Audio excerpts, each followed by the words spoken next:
Dan was the kind of person that everyone became his friend as soon as you met him. Unfortunately, a lot of people here didn't have that opportunity. It's hard to believe that Dan, unfortunately, stopped working more than 10 years ago when he contracted his own cancer, and unfortunately died almost 8 years ago on July 14th, Bastille Day of 2000.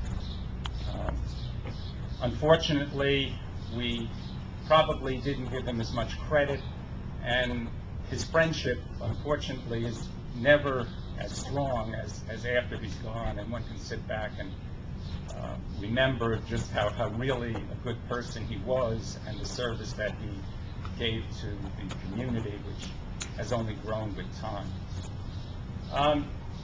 Just to go back and tell you about Dan's history, Dan was born in New York, like all good Jewish boys like myself, in Brooklyn, New York, in the pre-World War II era. He spent his time going to school in New York. He went to yeshiva. He went to Downstate Medical Center.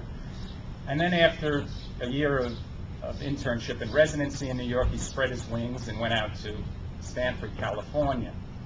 Following that, he was lucky enough to serve in the U.S. Army, spent a year in Vietnam. Some say he lost the war single-handedly, but he always said that he just enjoyed some of the smoking and the good times with the people there.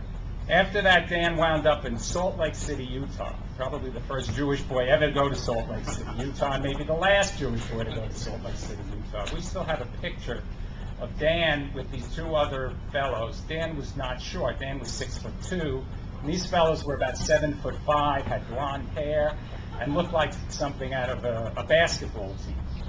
He trained with Max Wintrobe, who was one of the great names of hematology and whose book is still used for hematology. After that, Dan came back to Central Jersey and opened up his practice here in 1973. He was really the first trained oncologist to come to Central New Jersey. And in those days, New Jersey was like the Wild West. There were no other doctors within 50 miles who really knew how to treat cancer. Dan treated everybody. He treated children. We still get letters from children who are now adults with pictures of their children and just telling us how proud they are of all the things that he did to them and with them. And now they have children of their own, and they've become grandparents, and it's really a heartwarming thing.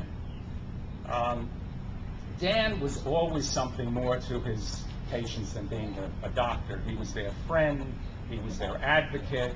He never had enough time to spend with them. He would spend hours with the patients, with their families, having meetings, and they seemed to all connect, and they seemed to all understand exactly what Dan had to say. Although a lot of us, as Steve said, had no understanding of what he had to say. And we used to have some of our nurses translate so that we would understand what he was talking about. But somehow they all understood exactly what was going on, and they all benefited from this. Even